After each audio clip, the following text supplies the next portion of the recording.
Avec plus de 4 milliards d'histoires, l'avènement de la République populaire de Chine suit une période chaotique d'une centaine d'années marquée par la domination de la Chine par des puissances étrangères, puis par des chaos internes et la guerre civile. Le 1er octobre 1949, Mao Tse-tung proclame la fondation de la République populaire de Chine sur la place Tiananmen à Pékin en déclarant, je cite, « Les Chinois se sont levés ». Fin de citation. Le pays de l'Empire du Milieu prend son destin en main pour devenir 75 ans plus tard la première puissance mondiale. Mesdames et messieurs, bonsoir et bienvenue à ce plateau spécial consacré à la célébration du 75e anniversaire de la création de la République populaire de Chine. Cette émission s'articulera autour de deux grands thèmes, à savoir la coopération Chine-Afrique d'une part et la modernisation à la chinoise, comment elle peut contribuer au développement de l'Afrique d'autre part. Pour en parler, un invité sur ce plateau, il s'agit de M. Francis Edgar Simamba, géopolitologue, géostratège et analyse politique. Monsieur Simamba, bonjour, bonsoir. Bonsoir, monsieur Geoffrey Ndondian. Merci d'avoir répondu à notre invitation. C'est toujours un plaisir renouvelé d'être ici. Alors, M. Simamba, comme vous le savez, sur invitation de son homologue chinois, le président gabonais Brice Clotaire Oligui Nguema a séjourné en Chine du 3 au 8 septembre dernier. C'était dans le cadre du Forum de coopération sino-africaine. Mais en marge de ces assises, le chef de l'État gabonais a visité le mémorial Mao Tse-tung.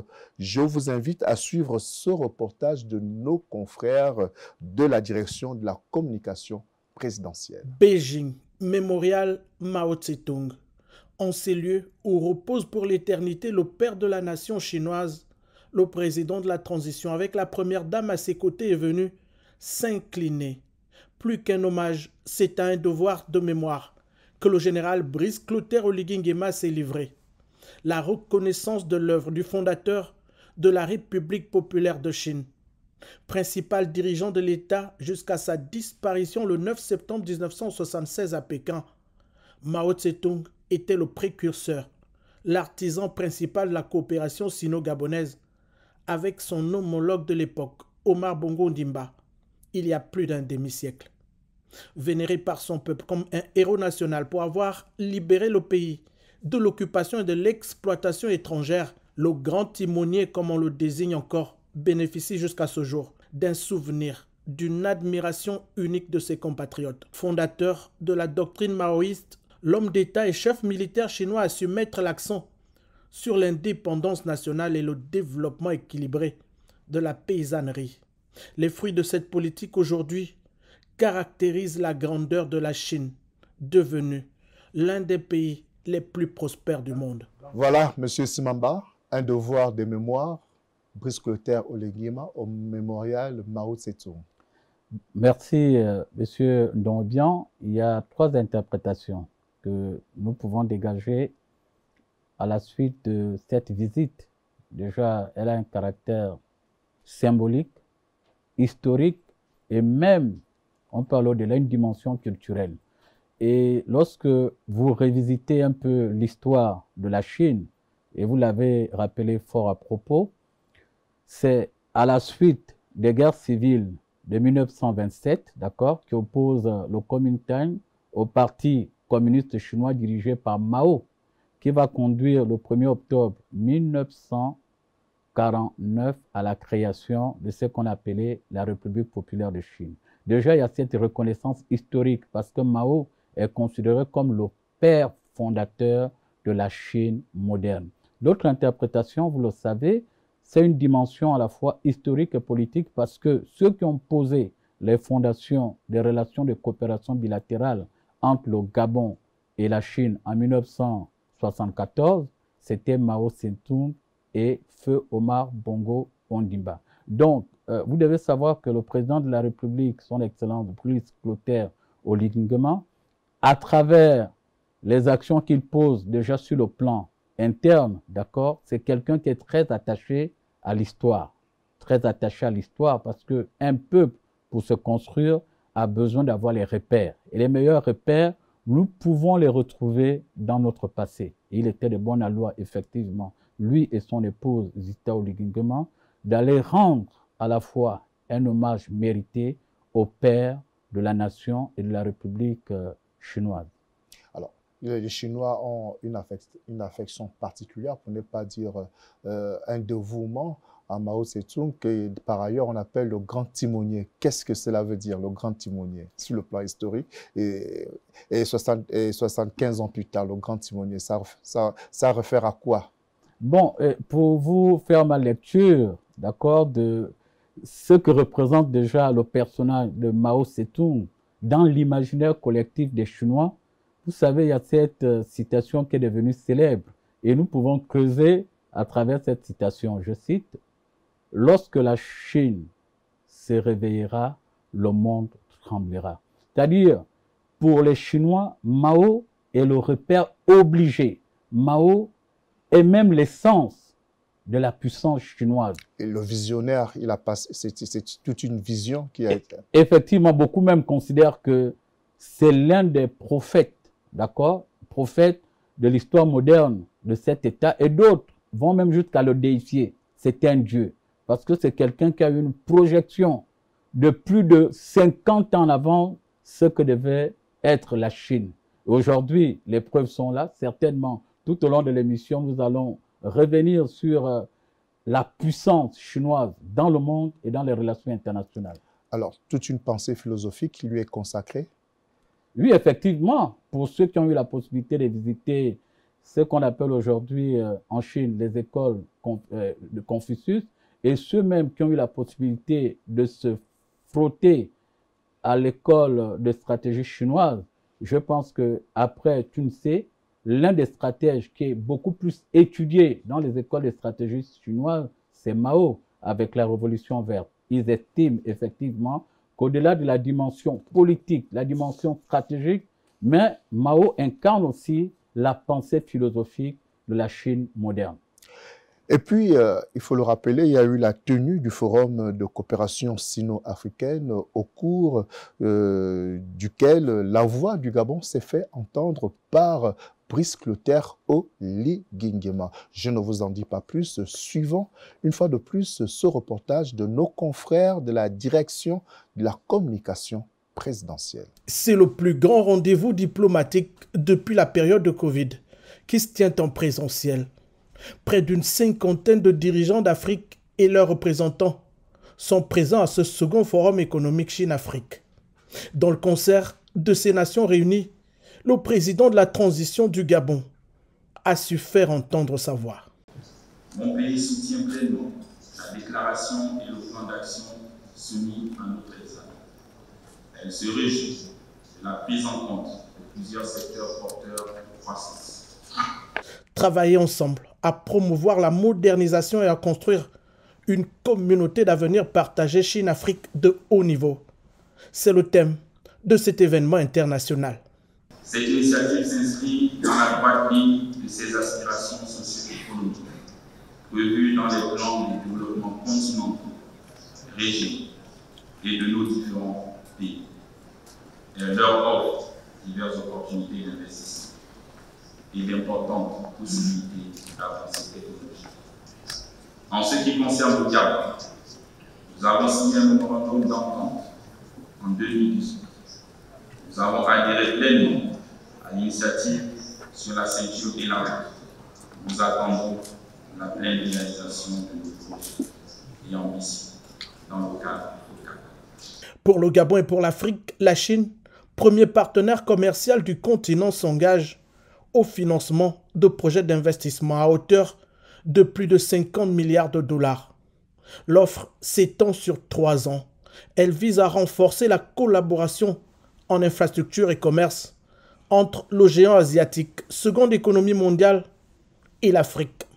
Rappelons qu'en prélude à cette séance inaugurale, le président Xi Jinping, hôte du sommet, a offert un banquet de bienvenue en l'honneur de ses invités de marque au Palais du Peuple de Beijing. Voilà, Monsieur Simamba, nous sommes en train de bien pied dans le FOCAC 2024 qui s'est tenu cette fois en présentiel, la pandémie de la Covid étant passée par là. un grand moment tant attendu. Oui, naturellement, déjà pour le président de la République, chef de l'État, son Excellence Brice Clotaire Oligui Nguema, vous devez savoir que cette année, d'accord, nous célébrons les 50 ans d'anniversaire de relations de coopération Chine-Gabon. Et comme je l'ai dit dans mon propos introductif, la Chine apparaît désormais à la fois comme un partenaire stratégique. C'est le premier partenaire de l'Afrique. Naturellement, et c'est confirmé lorsque vous regardez les statistiques. Aujourd'hui, vous devez savoir que au niveau des échanges bilatéraux, la Chine, au premier semestre 2024, d'accord, apparaît avec 167,8 milliards de dollars américains comme le premier pays, je dirais même le premier partenaire commercial du continent africain. Et en plus, il faut relever que dans l'imaginaire collectif des chefs d'État africains, d'accord, parce qu'il faut véritablement sortir de cet enfermement colonial. Et pour ceux qui ont revisité l'histoire de la Chine avec les pères fondateurs tels que Deng Xiaoping dans la décennie après 70, mais ces deux supras qui ont permis la Chine de se développer. Et c'est ce que le président a tenté de faire, les réformes politiques et l'ouverture diplomatique. Mettre l'accent sur la diplomatie économique et culturelle, aller s'inspirer de ce qui s'est fait chez les autres pour implémenter en tenant compte de nos propres particularités. Et vous devez comprendre que le FOCAC 2024 avait tellement d'enjeux. Parmi les enjeux, il y a deux qui nous intéressent. Le tout premier, c'était de renforcer les relations de coopération entre la Chine, la grande Chine et le continent africain, notamment les 50 États qui ont eu à prendre part. Et l'autre aspect, c'est de relever les défis de la mondialisation économique. Parce qu'aujourd'hui, lorsque vous regardez un peu sur le plan international, même si beaucoup ne veulent pas encore le reconnaître, mais aujourd'hui, la Chine s'impose désormais comme l'adversaire stratégique des États-Unis. Et lorsqu'on regarde sur le plan du continent africain, c'est vrai, mais la concurrence croissante entre les États-Unis et la Chine sur le continent africain en matière d'influence politique et d'accès aux ressources naturelles, aujourd'hui, la Chine poursuit sa percée, mais elle a besoin d'avoir des partenaires fiables, des partenaires pragmatiques et des partenaires qui veulent, eux également, relever leur pays au rang de superpuissance. Alors, il faut également rappeler qu'au moment où le Gabon prend part au FOCAC 2024, nous sommes en pleine période de transition. Est-ce que cette période assez particulière se présente comme un atout ou plutôt comme un handicap? Non, moi je pense, hein, objectivement, en tant qu'analyste politique, c'est un atout. Parce que lorsqu'on parle de transition, la Chine elle-même elle a connu une période transitoire. Je vous ai parlé tout à l'heure, lorsque j'évoquais les aspects historiques, des années après 1970. Mais qui était la Chine? La Chine était un État défavorisé, d'accord, dont l'économie produisait des biens insignifiants. Mais il a fallu le courage, d'accord, des acteurs politiques, notamment le leader de l'époque, mais également il a fallu une vision. La Chine, en moins de 3 décennies, a connu un processus de transformation spectaculaire, d'accord.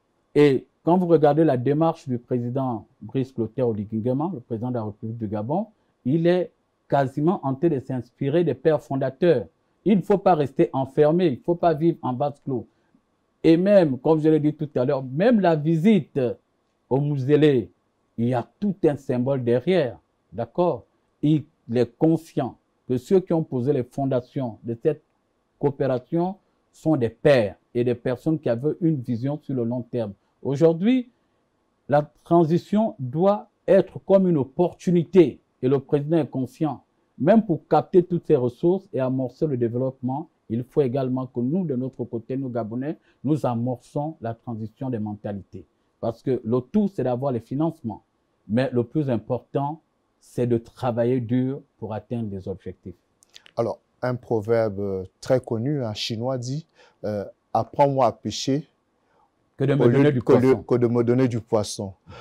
Plutôt que de coopération où tout est axé sur la caporalisation, est-ce que le modèle de la coopération entre la Chine et l'Afrique s'inscrit en droite ligne de cette pensée chinoise que j'ai énumérée un peu plus tôt. Naturellement, vous savez la différence au niveau des perceptions de développement, la différence entre l'Occident, il faut le souligner ici, l'Occident, eux, ils ont les chemins standardisés, d'accord, qu'ils veulent imposer à toutes les situations. Mais quand vous étudiez la pensée stratégique chinoise, eux, c'est beaucoup plus l'individualité des situations. C'est-à-dire, on ne vient pas vous imposer un chemin, ils viennent, ils étudient l'environnement, ils étudient le milieu, ils responsabilisent les populations eux-mêmes de mettre en valeur leur génie créateur. Et j'ai souvent coutume de le dire.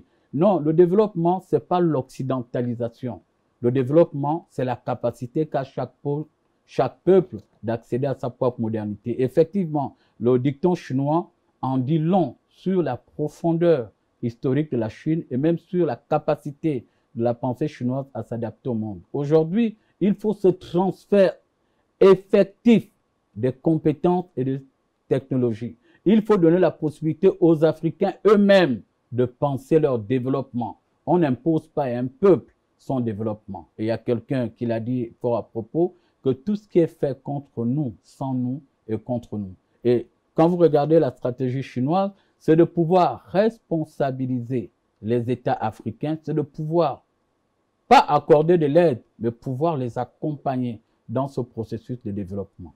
Alors, tout à l'heure, vous évoquiez la coopération entre le Gabon et la Chine qui existe depuis 1975 sous l'ère Omar Bongo Ondimba. Et justement, dans les festivités marquant le 50e anniversaire de ces liens très forts, il y a eu le deuxième forum économique Chine-Gabon, au cours duquel le Gabon a bénéficié de plus de 4 milliards de dollars américains qui devront être principalement investis dans les secteurs des travaux publics et de l'énergie. Effectivement, il faut savoir que pour la délégation gabonaise, en partant d'ici, ils sont allés avec 22 programmes, sinon 22 projets, d'accord? C'est-à-dire qu'il y a eu toute une préparation en amont, parce que souvent, le chemin qui s'est fait dans le passé, on partait d'abord chercher les financements sans planifier. Or là, il y a eu une charrue avant le bœuf. Voilà, il y a eu une planification en amont. Les équipes ont travaillé,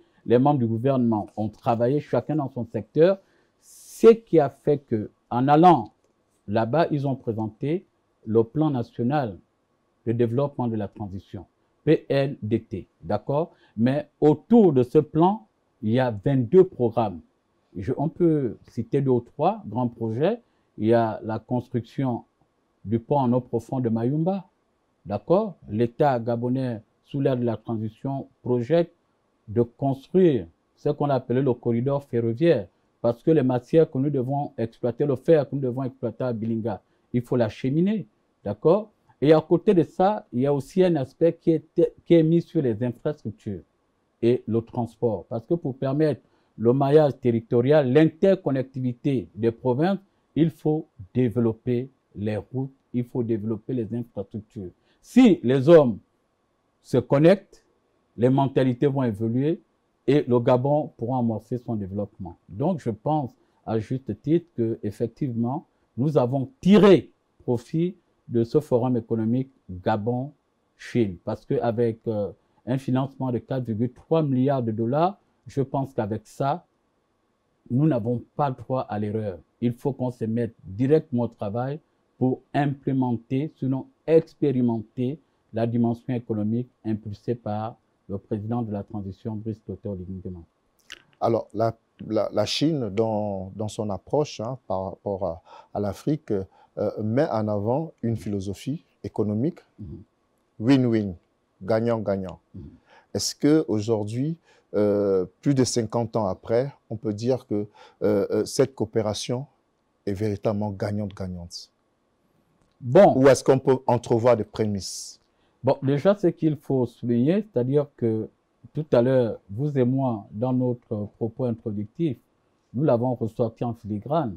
Mais quand vous regardez la Chine a connu pratiquement la même trajectoire historique que les pays africains. La Chine est partie d'État dominé, colonisé à hyperpuissance.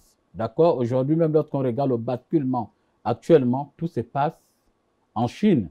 Pour revenir sur votre question, et c'est le professeur Han Chen qui l'a dit, elle est professeure au Collège de France, elle disait, je cite, « Pendant deux millénaires, la Chine a la particularité non seulement de s'être considérée comme le centre du monde, mais d'être le monde. » C'est pas pour rien on l'appelle l'empire du milieu. L'empire du milieu. Et quand vous regardez la doctrine stratégique de la Chine, eux-mêmes, ils se considèrent comme le centre du monde.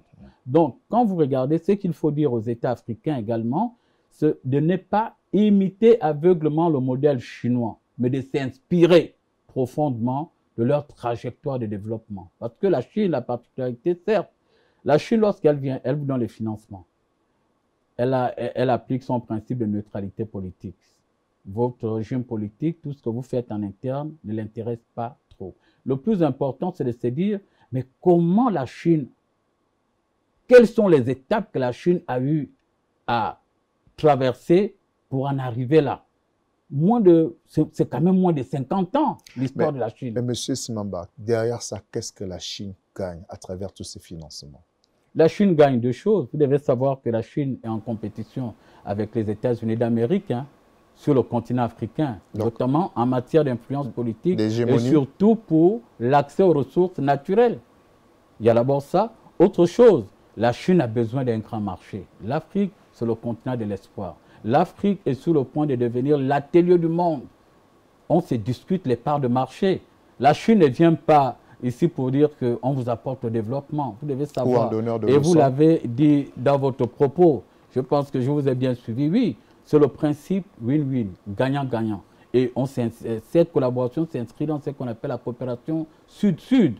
Nous devons nous aider, nous devons nous tenir dans la main parce que nous avons un destin partagé, parce que nous devons regarder tous dans la même direction et en filigrane parce que nous avons, vous et nous, les mêmes adversaires. En relation internationale, il n'y en a pas de philanthropie, c'est les rapports de force. Et la Chine est consciente que si elle bénéficie du soutien de l'Afrique au niveau des organisations internationales pour faire passer certaines propositions ou même pour imposer sa vision du développement du monde, elle a véritablement besoin du soutien de l'Afrique. Mais en contrepartie, l'Afrique n'a pas besoin d'aide. L'Afrique a besoin d'accompagnement. D'accord? J'ai coutume de dire qu'un homme valide n'a pas besoin d'aide. Un État structuré n'a pas besoin d'aide.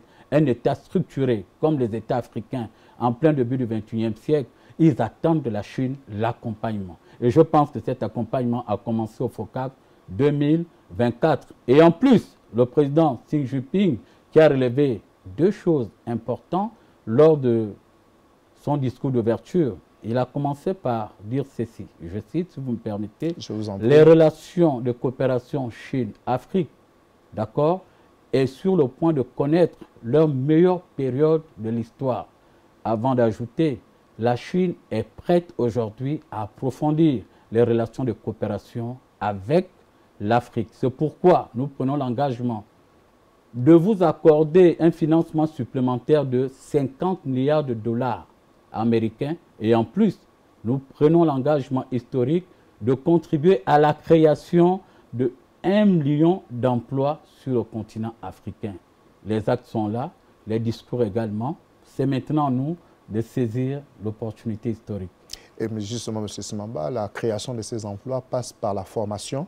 Et pour ce qui est de ce secteur de la formation, la Chine a beaucoup investi dans notre pays. Et nous allons le découvrir dans ce reportage de notre consoeur Deng Yiping de la télévision nationale chinoise. Dans le cadre du sommet 2024 du FOCAC, Forum sur la coopération sino-africaine, le président chinois Xi Jinping a rencontré son homologue gabonais Brice Clotaire Oligui Nguema. Les deux dirigeants ont salué dans leur entretien la coopération dans la formation professionnelle entre les deux pays. En 2021, la société chinoise Avic International a construit 3 centres de formation professionnelle dans 3 villes gabonaises, à savoir Libreville, Franceville et Port-Gentil. Cela a permis de soutenir la formation professionnelle avec une couverture de 12 disciplines comme la menuiserie et la réparation automobile. Chaque année, environ 1200 professionnels sont formés. Une équipe de journalistes du CMG a visité l'un de ces 3 centres et voici le témoignage d'une étudiante gabonaise. Elle s'appelle Tiziana Minkoume Owono. Je peux vous décrire, depuis que je suis arrivée ici, j'ai vraiment appris. Pour les jeunes filles gabonaises comme moi, je les exhorte vraiment. La formation professionnelle n'est pas seulement faite pour les hommes, elle est aussi faite pour les femmes. J'en suis la preuve. Je suis une formation d'homme et je suis à l'aise dans ce que je fais. Un proverbe africain dit « Un vrai ami est quelqu'un avec qui vous partagez le chemin ». La Chine et le Gabon cheminent sur la voie de la modernisation. Les 2 pays s'épaulent sur ce chemin et si la Chine a quelques expériences à partager avec le Gabon, c'est notamment dans la formation des professionnels. Vous savez, dans le passé, la Chine a été appelée l'usine du monde. Pour être l'usine du monde, il faut avoir des usines, il faut aussi avoir des millions d'ouvriers qualifiés. C'est dans cette logique que la Chine a proposé dans les 10 actions de partenariat sur la modernisation, une action sur les échanges humains et culturels. Et ce, à travers le programme intitulé « Avenir de l'Afrique, plan de coopération Chine-Afrique sur la formation professionnelle ». Dans les 3 ans à venir, la Chine créera 10 nouveaux ateliers Luban sur le continent africain. Elle proposera aussi 60 000 places pour la formation professionnelle en faveur notamment des femmes et des jeunes Africains. Et comme vous le savez, la Chine et le Gabon célèbrent cette année le 50e anniversaire de l'établissement de leurs relations diplomatiques. Avec le consensus obtenu lors du dernier sommet du FOCAC à Beijing, les 2 pays peuvent envisager des coopérations beaucoup plus approfondies dans divers domaines. Monsieur Simamba, on ne le dit pas souvent assez, l'investissement humain est capital. Et ici, dans le modèle chinois, l'investissement humain se fait à travers la formation professionnelle. Effectivement, et vous avez suivi à la fin du reportage, votre consoeur a sorti une citation importante. D'accord? L'ami, c'est celui avec qui on marche main dans la main. Et je vais même compléter en lisant. L'ami, c'est celui avec qui on marche main dans la main. On regarde dans la même direction et nous faisons preuve de sincérité mutuelle. D'accord? L'ami, ce n'est pas quelqu'un avec qui on a des oppositions d'intérêt. Parce que pour être ami, j'ai coutume de le dire, le frère, c'est celui que la nature nous impose. Mais l'ami, c'est le frère qu'on s'est choisi. La Chine a choisi l'Afrique. L'Afrique a choisi de marcher main dans la main avec la Chine. Mais ce qui est important, il faut le souligner ici, c'est que ces 2 facteurs, lorsque vous regardez la trajectoire historique de la Chine, ces 2 facteurs qui ont contribué à la montée en puissance de la Chine. Les ateliers, elle s'est positionnée comme l'usine du monde, et 2, le capital humain formé. Parce que le tout, ce n'est pas de ramener les financements et dire au président, crée les entreprises. D'accord? Oui, il va créer des entreprises, il va créer des usines, mais il faut des personnes qualifiées et compétentes pour animer, pour gérer ces usines. Et vous avez vu aujourd'hui ce transfert de technologie objective, parce que ces Gabonaises et ces Gabonais qui vont en Chine, en réalité, ils vont pas seulement pouvoir ou contempler. Il y a une forme de transformation spirituelle parce que c'est un pèlerinage. Ils vont y travailler dans les ateliers, dans les grandes usines chinoises. Et lorsque ces personnes viendront ici, ils vont s'inscrire dans la logique du chef de l'État. C'est de développer des relations décomplexées. Il faut former le nouveau type de Gabonais. C'est celui qui a la compétence, qui peut concurrencier avec le petit chinois, avec le petit américain, avec le petit brésilien. Donc, ce pèlerinage, à terme, fera que ceux qui ont eu l'opportunité d'aller en Chine, se frotter avec les Chinois, lorsqu'ils rentreront au pays, pas qu'ils doivent calquer le modèle, mais ils doivent faire plus en tenant compte de nos conditions de vie locales. Mais, et bien évidemment, il y en a qui sont ceux qui sont formés ici à travers les centres de formation multisectoriels qui sont un don de la coopération, peut-être pas un don, mais qui sont issus d'un partenariat entre le Gabon et la Chine. On a évoqué tout à l'heure dans le reportage le cas à Port-Gentil et à Franceville où des Gabonais sont formés au même titre que ceux qui sont à l'extérieur. Oui, naturellement, en tenant compte des standards. Vous savez, j'ai coutume de dire, M. Ndonbian, que la science, elle est universelle. D'accord? Mais ce qui nous a toujours manqué, c'est 2 choses. Le courage et la volonté de bien faire. Et pour avoir la volonté de bien faire, il faut d'abord aimer son pays. D'accord? La science, elle est universelle. Les jeunes qui sont formés dans les centres multisectoriels, donc COC, pour le cas de Libreville, Wengue, pour le cas de Wengue à Franceville, et celui de Tchenga à Port-Gentil, mais tous sont formés dans les mêmes standards. D'accord? Mais sauf que malheureusement, par le passé, on a toujours cru que l'herbe était beaucoup plus verte chez le voisin. Non! Ils ont des formateurs aguerris, diplômés, capés, des personnes qui ont un capital expérience. Maintenant, à travers cette collaboration ou cette coopération, le fait de permettre à ceux qui sont déjà formés ici d'aller en Chine, c'est pour aller visualiser, c'est pour aller comprendre le process. Parce que vous savez, il y a un fossé entre les connaissances théoriques apprises en classe et la pratique qui est la réalité du terrain. Et vous allez voir que la jeune Diana qu'on a vu et les autres compatriotes, lorsqu'ils reviendront, ce seront des personnes totalement transformées et différentes. Et il faut encourager le gouvernement de la transition à beaucoup plus s'accentuer sur ce type de collaboration, sur ce type de coopération. Permettre à ceux qui sont déjà formés ici d'aller passer, d'accord, un moment d'immersion dans les grandes usines. Parce qu'aujourd'hui, pour se développer, il faut créer des usines, il faut créer des entreprises. Mais pour qu'on crée des entreprises, il faut des personnes capables et compétentes. Alors, vous avez parlé tout à l'heure du facteur humain dans le développement, sinon dans l'histoire, l'évolution de la Chine, contrairement à l'Afrique de façon générale, au Gabon de façon particulière, qui a une très faible population. Est-ce que là aussi, il ne faut peut-être pas, c'est vrai, vous l'avez dit, qu'il faut adapter selon nos réalités, mais est-ce que le fait que nous ayons un marché assez étriqué n'est pas un gros handicap?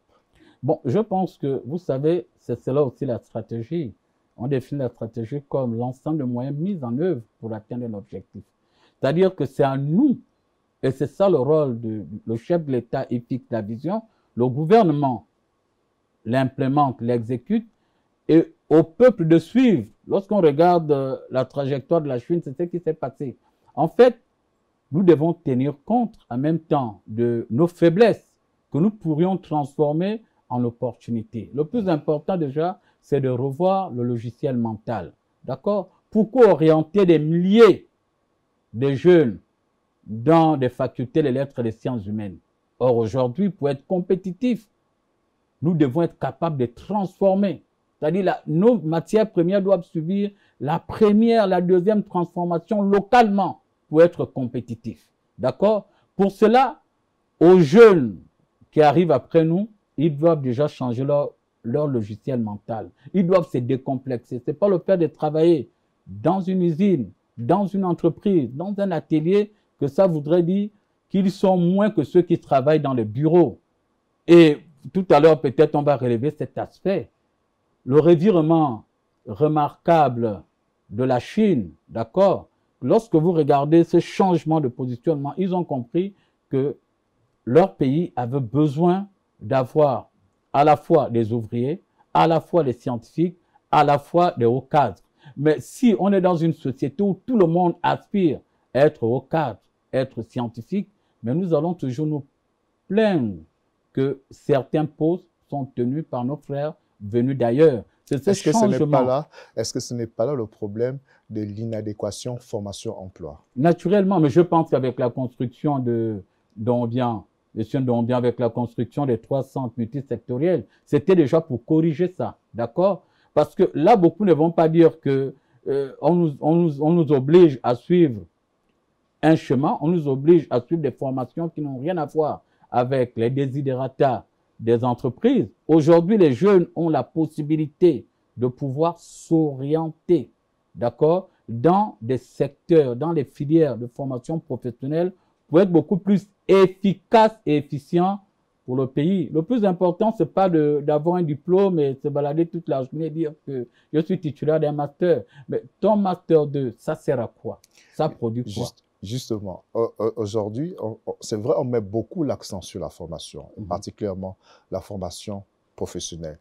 Mais est-ce que notre économie, est-ce que notre pays est porteur réellement d'emploi? Oui. pour pouvoir offrir à ces jeunes qui se forment l'occasion de pouvoir pleinement jouir des connaissances qu'ils ont apprises et de les mettre en pratique. C'est ce que je tente de dire. J'ai en mémoire une rencontre que le président de la transition, président de la République, chef de l'État, M. Brice Clotaire Oligui Nguema, a eu avec le mouvement des sans-emploi, là, d'accord? C'est une expression que j'aime pas trop utiliser. Il a reçu des jeunes à la recherche, à la quête de leur premier emploi. Il leur a dit ceci. Je vais essayer de paraphraser la pensée du président de la République. On doit vous accompagner en créant les entreprises, mais vous devez travailler. Parce que, n'ayons pas honte de le dire, je le dis en regardant cette caméra, il faut d'abord changer le logiciel mental des jeunes Gabonais. Beaucoup ne veulent pas travailler. Moi, je vous dis, j'ai eu la possibilité... Monsieur Simamba, oui? Vous venez de dire quelque chose de fondamental. Les jeunes Gabonais en quête de leur premier emploi. Oui. Or, on se rend compte que dans les entreprises, Oui. les critères, l'un des critères exigés, c'est l'expérience professionnelle. Oui. 3 à 5 ans. Alors, qu'est-ce qu'on fait? Je repose la question.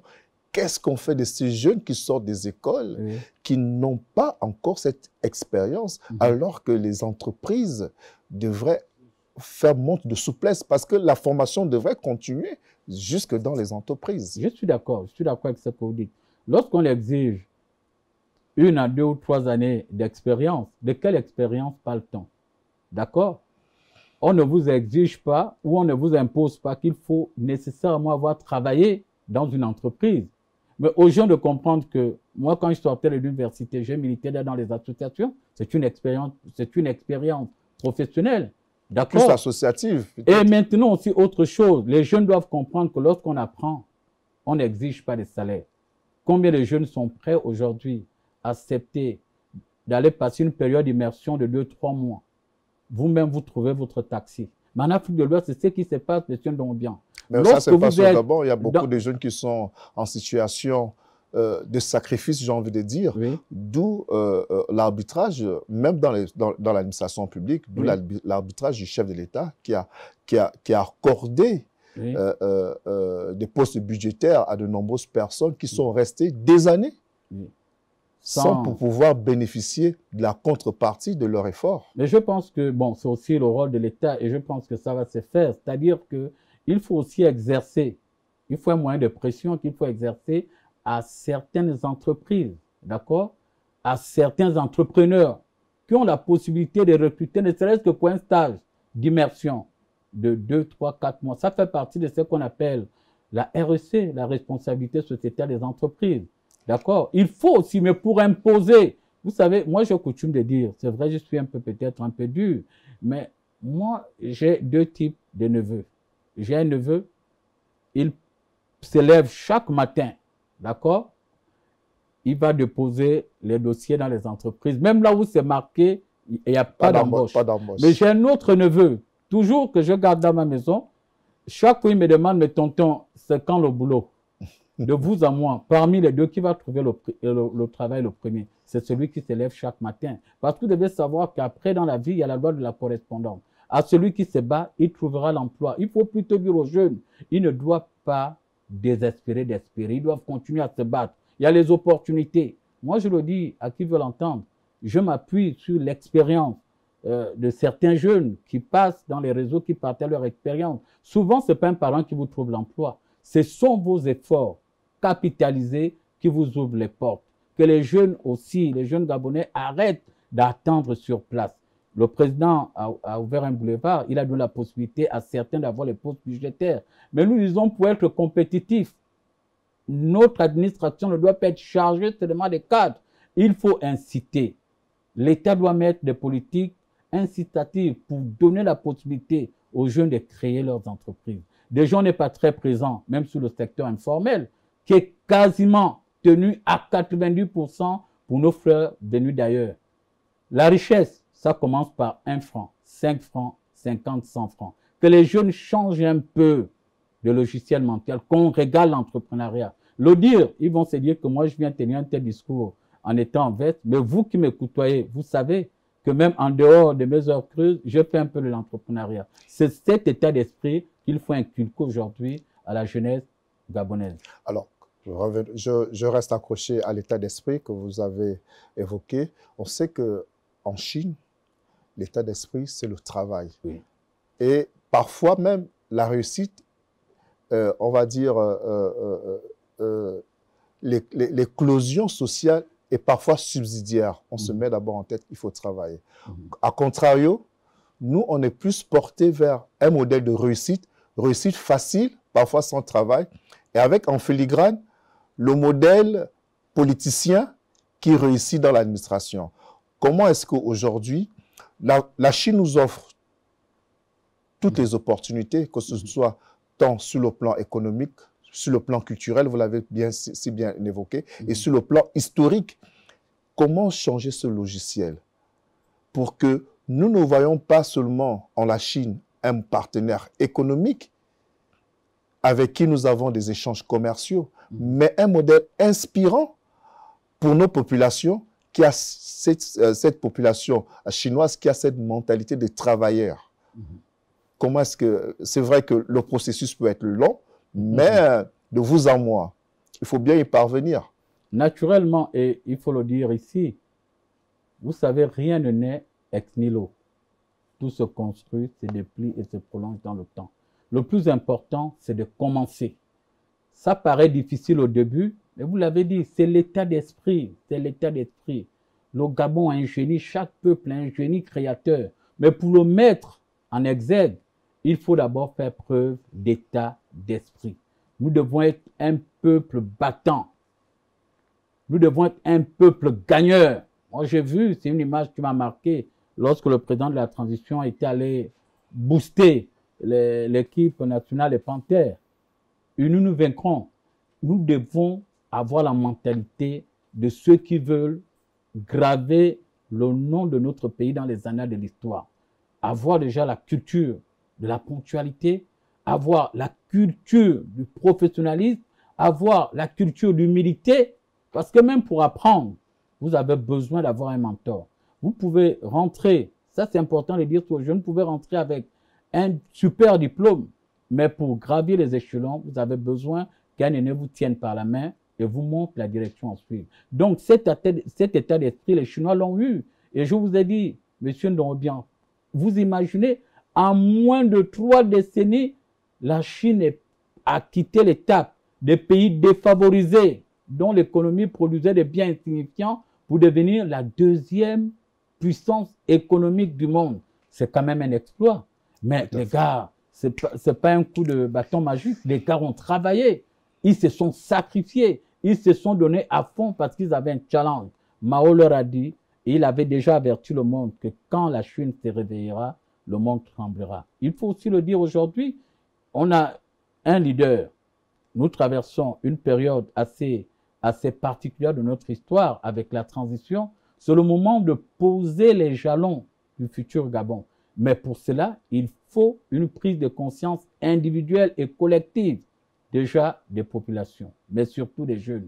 Parce que les jeunes ont l'avantage d'être le Gabon de maintenant et le Gabon de demain. Alors, M. Simamba, de façon générale, il n'y a pas que le Gabon qui bénéficie pleinement de la coopération avec la Chine. Cela va sur tout l'ensemble du continent africain. Et justement, il y a certains jeunes Africains qui vont faire, dans le reportage qui va suivre, un témoignage de la matérialisation de cette coopération, de ce partenariat qui lie la Chine et l'Afrique. La coopération Chine-Comore est une coopération très approfondie. Sur le plan culturel, la langue chinoise elle est enseignée aux Comores. Donc il y a des Comoriens qui apprennent à parler chinois. Il y a aussi toutes les activités culturelles comoriennes intéressent beaucoup l'ambassade de Chine aux Comores. Et sur le plan de la coopération, que ce soit diplomatique ou autre, nous avons de très bonnes relations et nous nous entendons très bien avec la Chine qui nous apporte beaucoup un oreille attentif sur l'accompagnement économique. La Chine a réalisé plusieurs routes aux Comores. Ça a un impact positif sur la population. La population comorienne, elle est consciente que la Chine est un partenaire de marque et de choix. C'est un partenaire qui nous rassure énormément, puisque les Chinois sont aux Comores comme s'ils sont chez eux. Ils sont à l'aise. Si on les voit là-bas, nous qui avons eu la chance de venir ici, on remarque effectivement qu'ils sont comme chez eux.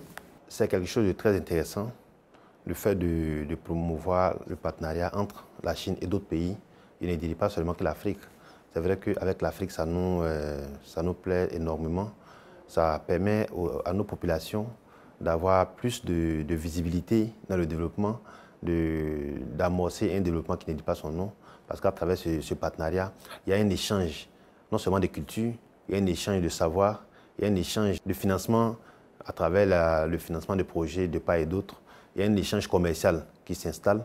Donc c'est une initiative qui est à saluer. Mon pays, le Cameroun, on a des relations avec cette grande pays, cette grande puissance asiatique depuis des années. Je peux citer quelques exemples. Il y a le port en eau profonde de Kribi.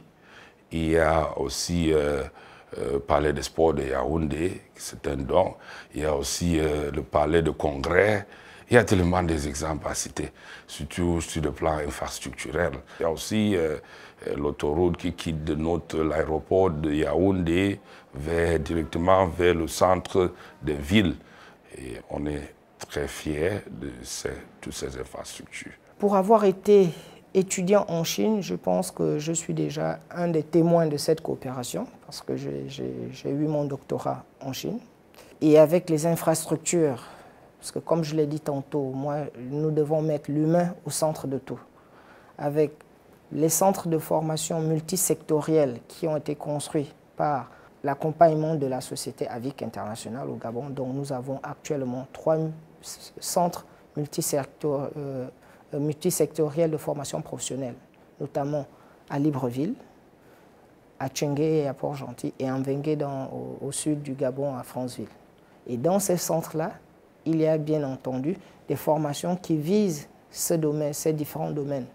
Et tout nécessite des hommes qualifiés, bien formés et disponibles. Tout de suite, il y a un impact parce que lorsqu'une entreprise s'installe, elle crée des emplois.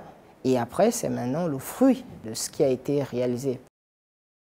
Voilà, M. Simamba, l'empreinte, sinon l'impact de la coopération entre la Chine et l'Afrique témoigné par certains Africains.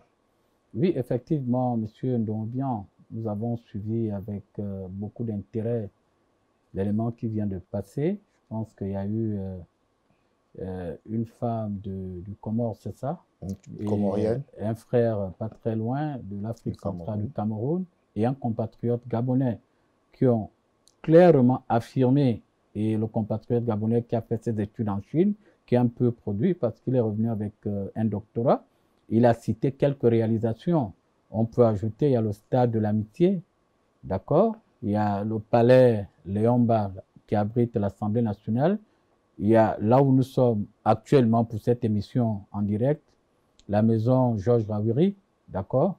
Ça voudrait dire que la Chine, aujourd'hui, pour ceux qui ne le savent pas, la Chine veut marquer de son empreinte sur le continent. Et c'est à nous, et j'appelle à cette prise de conscience collective des Africains, que nous ne devons pas rater le coche. Nous avons rendez-vous avec l'histoire. Il faut saisir la Chine par les deux mains pour véritablement nous inspirer de leur modèle et de leur trajectoire historique. Alors, ce qui nous amène à la deuxième partie de notre plateau spécial. Nous allons cette fois parler de la modernisation à la chinoise et comment cette dernière peut contribuer au développement de l'Afrique. Et je vous invite à suivre ce reportage. Si vous possédez un robot nettoyeur, vous avez peut-être déjà vécu ce scénario. Cette touffe de poils de chat vous a agacé toute la matinée, mais vous ne pouvez pas vous résoudre à la balayer vous-même. Après tout, à quoi sert-il d'avoir un robot? Vous attendez donc que l'appareil tombe enfin dessus. Enfin, voyons. Cette situation pose une énigme et a conduit à une question qui est devenue de plus en plus populaire en 2024. L'IA peut-elle résoudre ce problème? Pour trouver la réponse, je me suis rendu à Hangzhou, le centre chinois de la haute technologie. Je ne jette pas de détritus. Cette bouteille deviendra importante plus tard dans l'histoire. Cette entreprise revendique la fabrication d'un robot nettoyeur smart qui intègre l'IA. C'est vraiment gênant pour vous de ne pas pouvoir commander à votre robot de venir s'occuper du désordre qui se trouve juste devant vous. Oui, c'est exactement ce que je voulais dire. Maintenant, montrez-moi comment votre robot s'y prend. Comment l'intelligence artificielle rend-elle ce robot intelligent? Voici ce que nous fournissons ici. Il s'agit du cerveau d'un robot général. Au sommet d'un véhicule de nettoyage par ailleurs conventionnel repose un dispositif équipé de caméras et de capteurs. Ces composants transmettent des données à une unité de traitement embarquant un modèle de langage étendu de type ChatGPT appelé Tongyi Tianwen, créé par le géant chinois de la technologie Alibaba, comme pour tous les outils d'IA de ce type. Il suffit de dire au robot ce que l'on veut en langage humain naturel pour qu'il le comprenne. Voyons s'il peut ramasser la bouteille que je viens de jeter, simplement en le demandant. Ceci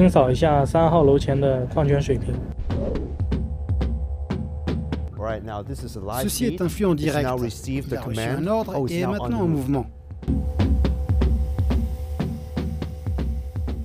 Lorsque la caméra s'est fixée sur la bouteille, les balayeuses se sont activées automatiquement. Oh, il l'a vraiment fait. Il sait où se trouve le bâtiment 3. Il reconnaît la bouteille, il a fait ce qu'il était censé faire. Depuis l'explosion de l'IA générative, de nombreuses personnes se sont familiarisées avec ces applications artistiques et ludiques. Cependant, il semble que des robots comme celui-ci soient un exemple de la façon dont elle est de plus en plus utilisée à des fins industrielles. Il existe comme ça des robots de logistique, des robots de patrouille, des robots de recharge automobile. Une autre entreprise de Hangzhou emploie Tongyi Tianwen pour doter son bras robotique de l'intelligence nécessaire pour comprendre et exécuter des commandes telles que faire cuire un gâteau au micro-ondes. Ces progrès qui associent l'IA générative à la robotique représentent une étape dans les améliorations technologiques en cours en Chine qui, selon les experts, présenteront un énorme potentiel économique. Voilà, Monsieur Simamba, la haute technologie chinoise à travers l'intelligence artificielle, avec en filigrane la question de savoir comment est-ce qu'elle peut contribuer à l'essor de l'Afrique. Bon, déjà, moi-même, j'ai été très impressionné par la qualité du reportage, c'est-à-dire que la Chine, aujourd'hui, nous projette dans un monde que nous jeunes, on rêvait il y a moins de 20 ans. Donc, on vient de voir un peu le monde futuriste, d'accord, conçu par la Chine. Mais ce qu'il faut dire ici, c'est-à-dire c'est le résultat d'un long processus de travail, de sacrifice. Et ils ont même dû développer 2 autres facultés pour atteindre ces niveaux de technologie, l'intuition et l'imagination. Aujourd'hui, il faut dire au peuple africain que cela est possible. Les chefs d'État vont faciliter ce transfert de technologie pour que nos scientifiques, nos ingénieurs, nos génies, d'accord, puissent travailler, puissent apprendre dans les mêmes conditions que les petits Chinois. Et là, ça va nous amener à intensifier, un tant soit peu, la coopération scientifique. D'accord? Parce que ça, ce sont des idées des individus que nous sommes en train de vivre. C'est une matérialisation de la dimension de la nouvelle Chine. Alors, il faut dire que cette haute technologie est très attendue dans des secteurs particuliers, notamment la santé, l'agriculture. L'agriculture, oui. Pour ne citer que ceux-là, est-ce qu'aujourd'hui, le logiciel qui permet d'implémenter cela est enfin déployé? Bon, déjà, vous savez que le développement, je l'ai dit, de mon point de vue, c'est 2 facteurs. Le premier facteur, de mon point de vue, il faut déjà créer les conditions d'apprentissage. Et 2, il faut que les personnes qui soient formées se forment à fond. Parce que l'intelligence artificielle, ça relève encore d'autres aptitudes. au-delà de compétences intellectuelles, il faut aussi faire preuve du génie créateur. Il faut aller au-delà de ce que l'on a appris. Et c'est important. Est-ce qu'il n'y a pas aussi le problème de la fracture numérique? Oui, bien sûr, mais déjà, il faut derrière ce transfert. Je le disais fort à propos, il faut ce transfert de technologies effectif pour éviter qu'on sente ce décalage, cette cassure entre le continent africain et le reste des pays du monde. Il faut déjà effectivement que nous nous arrimons à l'évolution du monde avec le transfert de compétences et de technologies effectives. Voilà, Monsieur Simamba, on n'a pas vu le temps passer. Nous sommes arrivés au terme de ce plateau spécial qui, il faut le rappeler, était essentiellement consacré aux 75 ans de création de la République populaire de Chine. C'était un réel plaisir de vous avoir comme invité. Peut-être un mot de conclusion sur les différentes thématiques que nous avons abordées. Merci, Monsieur Donbian. Je vais juste dire trois choses. La première, nous avons ensemble regardé la trajectoire historique de la Chine, d'accord, de 1970 jusqu'à nos jours. Il y a trois enseignements à retenir. Il a fallu des réformes courageuses de Mao, de Deng Xiaoping, aujourd'hui qui est repris par le président Xi Jinping.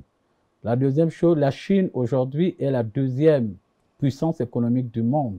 Ces revirements remarquables et même mis en évidence par un rapport que beaucoup pourront aller consulter sur le net, un rapport de la Banque mondiale de 2022, soulignant le succès de la Chine d'avoir eu la capacité de sortir 800 millions de personnes de la pauvreté.